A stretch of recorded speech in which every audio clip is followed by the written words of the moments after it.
Hey folks, Minutia Minute here, coming at you guys with my week 2 wrap-up of the 365 movie challenge. I managed to get through 2 box sets that I've had sitting in my collection, waiting for me to watch them.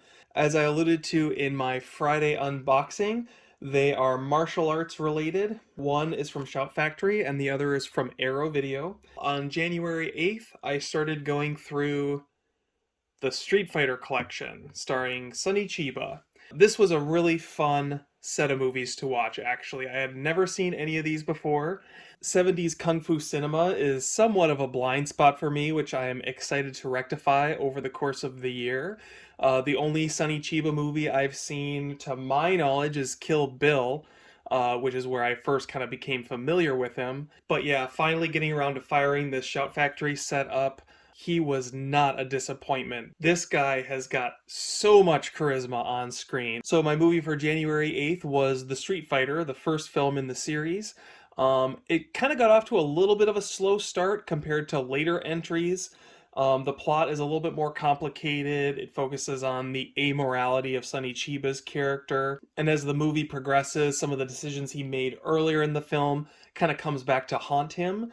A little bit more sparing on action than in some of the other films, and the action's a little bit more straightforward. But by the time you get to the end, there's a fantastic action sequence in which he's fighting the way from the inside of a ship up to the main level of the ship, and the tension and the combat just gets more intense and higher stakes. And it kind of gave me No Time to Die flashbacks, or Bond is fighting his way from the bottom of the compound up to the top. That was all done in quote unquote one take. This is not attempting to do that. It's done over multiple takes, but the feeling you get from it is very similar, and really left me excited to get into Return of Street Fighter, which was my film for January 9th. And this was probably my favorite of the complete Street Fighter collection. This one just does a better job overall of balancing the plot and the action elements, because at the end of the day, you're kind of there to watch Sonny Chiba kick butt, right? Like, obviously, it needs to be a competent story, it needs to be competently shot, but it's all about the martial arts. And Return of Street Fighter to me brought that out the most. There's a great sequence on top of a mountain where they're fighting out in the snow, which just has a great sense of atmosphere and makes for a really fun sequence. Gore in Return of the Street Fighter is also ratcheted up and becomes just a little bit more cartoony. There's a classic moment, as is depicted on the cover, in Street Fighter 1, where you see him hit someone in the head and you see the inside of their skull take the brunt force of his blow. In Return of the Street Fighter, Sonny Chiba hits someone in the back of the head and their eyes pop out of the front of their sockets, which was pretty fantastic. So Sonny Chiba followed up Return of the Street Fighter with The Street Fighter's Last Revenge. All of these movies came out in 1974, by the way. And I also enjoyed this movie, although I definitely felt like it was a little bit of a step down from Return of the Street Fighter, just because Sonny Chiba plays it a little bit more tongue-in-cheek. There is more action, kind of at the expense of the plot. It's the shortest film in the series, running at like 80 minutes or so. So the movie doesn't overstay its welcome, but the formula, to me, got a little bit tired, and it was really hard to follow up Return of the Street Fighter, which just seemed to hit all the right notes in terms of, the right amount of story, the right amount of action, the right amount of camp, really just hitting that fine line that it wavered from in the third movie. Now, it is worth noting I did watch the Japanese version of the Street Fighter's Last Revenge, which is available in the Shout Select collection. It does integrate high def and standard def because Shout collaborated with New Line Cinema to complete this collection, and New Line didn't have access to the original Japanese footage. I don't know if you can get a full high def version of this from Japan, but the version that we have is a hybrid of standard definition and high def. But it is worth watching it that way, because that is where the campiest, goriest moments of the film live. And it didn't bother me too much. They did a pretty good job blending them together for what that's worth. Now, as for the set itself, there's the back. It does have a few special features, but not a whole lot. There's an interview with Sonny Chiba, which I couldn't watch because I couldn't get the subtitles to work, which was really annoying. I mean, I need to look online to see what's going on there.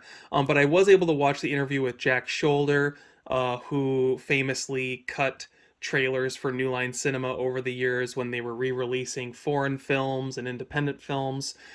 He went on to direct the most infamous Nightmare on Elm Street film, Nightmare on Elm Street 2, Freddy's Revenge. And then it's just got theatrical trailers and the Japanese cut of the Street Fighter's Last Revenge. Now, if you open this up, you'll see the films are split between two discs. The first disc has the Street Fighter plus all special features. And then disc 2 has Return of the Street Fighter. Disc 3 has the Street Fighter's Last Revenge. So it's kind of cool that those are all available on individual discs. And then behind the discs, you can see there is art on the background that basically represents like the original movie posters from when they were released, which is kind of cool. So with the Street Fighter taking up the first half of the week, what better follow-up for the second half than Sister Street Fighter? Both of these series were put out by Toei in Japan and then brought over to America by New Line Cinema. The sister Street Fighter movies take place in their own universe, but the first one does co-star Sonny Chiba. The actress who plays the sister Street Fighter in the first movie is very good. You can tell she's really young. She was just a teenager when she made the first movie. So when Sonny Chiba comes in, he kind of steals the show in the original Sister Street Fighter. And when it comes down to the final confrontation between hero and villain, he basically takes over the show. So the first Sister Street Fighter, while it was okay, I found to be a little bit disappointing. Although overall the characters were pretty well drawn, and it really set the template for the rest of the Sister Street Fighters, which basically follow the same plot. They just remake it with different villains and slightly different scenarios. Inevitably, in all of these movies, the Sister Street Fighter loses someone close to her, usually a family member. She has to go out and get revenge, and she loses some kind of memento that reminds her of that person, which she then is able to retrieve at the end of the film. That's pretty much all the Sister Street Fighter movies in a nutshell. The standout film in this set was the second Sister Street Fighter movie, called Sister Street Fighter Hanging by a Thread, which was probably my second overall favorite Street Fighter film between both of the different franchises. And even though it was a carbon copy of the first Sister Street Fighter, the actress playing the Sister Street Fighter, I felt like really grew into her own. She was the hero, she was the star of her own film. When she loses the loved one she cares about in this movie, her performance really sells it. And when she goes out to get revenge, the film actually gets a lot darker. It kind of reminded me of Lethal Weapon 2, where on one hand, like, it's campy and it's silly and it's jokey, but then it takes this really serious turn at a certain point, and the tone, while on one level it might be kind of muddled, it really forces you to shift your thinking as you're kind of along for the ride. I really like the direction Lethal Weapon took, and I kind of had a similar vibe when I watched the second Sister Street Fighter movie, which is really a testament to the actors and the director in the movie, because when that loved one actually dies, I literally rolled my eyes, completely disengaged with the film, but then it sucked me right back in because of the great action, the great performances, and the epic finale between the Sister Street Fighter and the villain. Third in the Sister Street Fighter franchise is Return of the Sister Street Fighter, and very similar to the Sonny Chiba Street Fighter movies, it just feels like the formula has worn a little bit thin, and while it's got some good over-the-top action, it's kind of on par with the first one, just kind of for different reasons. Like, the first Sister Street Fighter is uneven, but probably a better movie, whereas Sister Street Fighter 3 is a little bit more comfortable filling its own shoes, but overall is probably less of a film than the original. So for the January 14th film, I needed to watch one more Street Fighter movie, which Sister Street Fighter actually provided. There's kind of a hidden fourth movie in the Sister Street Fighter franchise called Sister Street Fighter 5th Level Fist. And this is a weird one because the same actress is back. She's playing a character called the Sister Street Fighter, but she is a different Sister Street Fighter than what we've seen up to this point. And it's set kind of in its own universe, plays to its own drum. They break the formula And so it really is Sister Street Fighter in name only. All in all, as tiresome as Return of the Sister Street Fighter, aka Sister Street Fighter 3, got, the fourth one really was by far my least favorite.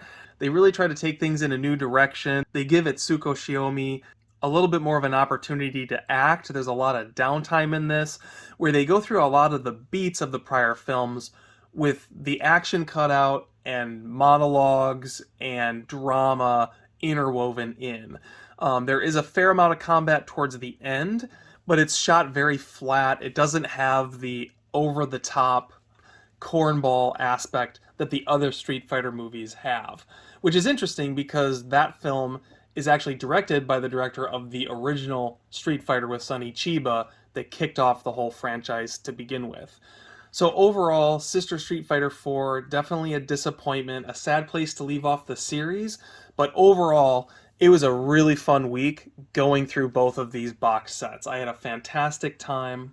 Now, as for the Arrow Video Edition, I'll just do a quick show off here. The front, the back, lots of special edition content, special features in this, but I really didn't watch anything except for the movies. There is a feature on here on Sonny Chiba, but it looks like it's part 3, so my guess is other Sonny Chiba films put out by Arrow will have the other parts. So I'll probably circle back to the special features at a later date. If you pop this bad boy open, you'll see that the original Sister Street Fighter is on disc 1, as well as the special features. And then on disc 2, you get Sister Street Fighter Hanging by a Thread, Return of the Sister Street Fighter, and Sister Street Fighter 5th Level Fist.